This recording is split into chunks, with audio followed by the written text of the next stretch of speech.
ನಮಸ್ತೆ ಸ್ನೇಹಿತರೆ, ನಮ್ಮ ವ್ಯೂವರ್ಸ್ ಒಬ್ಬರು ಒಂದು ಕಮೆಂಟ್ ಮಾಡಿದ್ದಾರೆ. ಎಂತ ಮಾಡಿದ್ದಾರೆ ಅಂತ ಹೇಳಿದ್ರೆ, ಆರೋಪಿಯೇ ನೇರವಾಗಿ ಬೇಲ್ಗೆ ಅರ್ಜಿ ಸಲ್ಲಿಸಲು ಅವಕಾಶವಿದೆಯಾ ಅಂತ. ಸ್ನೇಹಿತರೆ, ಹೌದು, ಆರೋಪಿಯೇ ನೇರವಾಗಿ ನ್ಯಾಯಾಲಯಕ್ಕೆ ನನಗೆ ಜಾಮೀನು ನೀಡಿ ಅಂತ ಹೇಳಿ ಒಂದು ಅರ್ಜಿಯನ್ನು ಸಲ್ಲಿಸ್ಬೋದು.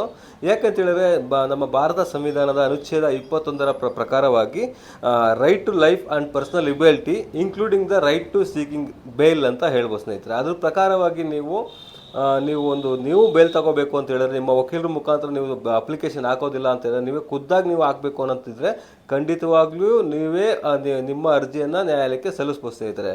ಯಾವ್ದು ಪ್ರಕಾರವಾಗಿ ಹೇಳ್ಬೋದು ಅಂತ ಹೇಳಿದ್ರೆ section 32 and 33 of advocate acts ಪ್ರಕಾರವಾಗಿ ನೀವು ಒಂದು ಬೇಲ್ ಅಪ್ಲಿಕೇಶನ್ನ ನೀವೇ ಖುದ್ದು ನೀವು ಹಾಕಬೇಕು ಅನ್ನೋದಾದರೆ ಖಂಡಿತವಾಗ್ಲೂ ಯಾವುದೇ ಒಬ್ಬ ವಕೀಲರ ಅವಶ್ಯಕತೆ ಇಲ್ಲದೆ, ಅವರ ಸಲಹೆ ಇಲ್ಲದೆ ನೀವೇ ಒಂದು ಬೇಲ್ ಅರ್ಜಿಯನ್ನು ಹಾಕ್ಬೋದು ಸ್ನೇಹಿತರೆ.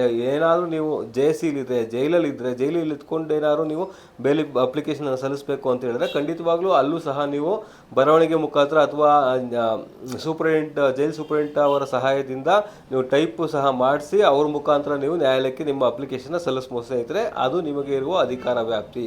ಹಾಗಾಗಿ ಇನ್ ಕೇಸ್ ನಿಮಗೆ ಜಾಮೀನು ತಗೊಳ್ಳೋದಕ್ಕೆ ಒಬ್ಬ ವಕೀಲರನ್ನ ನೇಮಕ ಮಾಡ್ಕೊಳಕ್ಕೆ ಆಗ್ತಾ ಇಲ್ಲ ಅಂತ ಹೇಳಿದ್ರೆ ಖಂಡಿತವಾಗ್ಲೂ ನಿಮ್ಮ ಕೇಸಿನಲ್ಲಿ ನೀವೇ ಬೇಲನ್ನು ತಗೋಬೋದು ಸ್ನೇಹಿತರೆ. Thank you.